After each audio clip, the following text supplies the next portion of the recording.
రామారావు సృష్టించినటువంటి గొడవ ఏదైతే ఉందో కొండా సురేఖ వర్సెస్ అక్కినేని ఫ్యామిలీ ఏదైతే ఉందో ఈ గొడవ నిన్నటితో కొద్దిగా ప్రశాంత వాతావరణాన్ని అలుముకుంది. ఎందుకంటే అటు కేటీ రామారావు అగ్గి రాజేసి ఇద్దరి మధ్య పంచాయతీ పెట్టి సజావుగా ఆ అంశం నుంచి బయటకు వచ్చిండు. ఇక సినీ ఇండస్ట్రీకి కాంగ్రెస్ పార్టీకి మధ్యలో వార్ జరుగుతున్నట్టుగా ఒక కృత్రిమ వాతావరణాన్ని సృష్టించాడు. మొత్తానికి PCC chief Mahesh Kumar Goud request చేసిండు ఇరు వర్గాలు సంయమనం పాటించమని చెప్పి. అలాగే కొండా సురేఖ కూడా ఎవరు సమంత పైన చేసినటువంటి వ్యాఖ్యలు ఏదైతే ఉందో ఆమె హట్ అంటే ఒక ఆడబిడ్డగా నేను ఆ వ్యాఖ్యలు వాపసు తీసుకుంటున్నా అని చెప్తూనే కేటీఆర్ పైన అదే యుద్ధం కొనసాగిస్తా అని చెప్పి ఆమె కొనసాగించడం జరిగింది.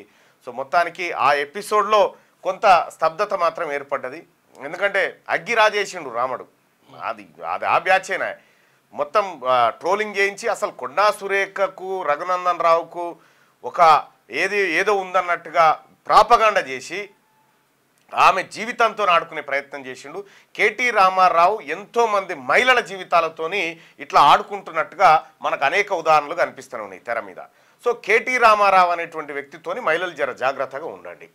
ఇక రెండో విషయం ఏంటంటే తన అవసరాల కోసం తన అవసరాలు తీర్చుకోవడం కోసం ఏ వ్యవస్థనైనా ముంగట పెట్టగలనటువంటి సమర్థుడు కేటీ రామారావు గారు. వాళ్ళ నాయన గట్ల లేకుండే, వాళ్ళ నాయన జర ఏం చేసినా కానీ ఓ మాట పని చేయకపోయినా నోటి మాటలతోనన్నా సరి చెప్పేది సరిదిద్దేది గట్టుంటుండే. కానీ ఇంత పండిత పుత్ర పరమసుంట అంటారు చూడు, గా పరిస్థితి కనిపిస్తూ ఉంది.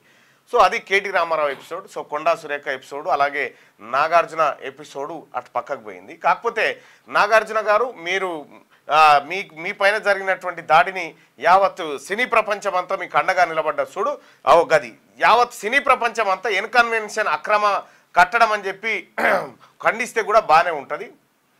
చేసినటువంటి కార్యక్రమాలు ఏవైతే ఉన్నాయో అక్రమంగా చెరువును కబ్జా పెట్టి ఎఫ్టీఎల్లో కట్టిందని సినీ ప్రపంచం కూడా ఖండిస్తే ఇంకా సేమ్ బాగుంటుంది. అదే సినీ ప్రపంచం అంతా ఖండించాలి. ఎందుకంటే మీరు అన్ని విషయాల్లో కూడా ముందు వరుసలో ఉంటున్నారు కాబట్టి. ఇక ఈ అంశం పక్కన పెడితే క్యూ న్యూస్ ఛానల్లో పనిచేయటకు అనుభవం గల సీనియర్ వీడియో ఎడిటర్స్ కావాలను సంప్రదించవలసిన నెంబర్ 8688926084.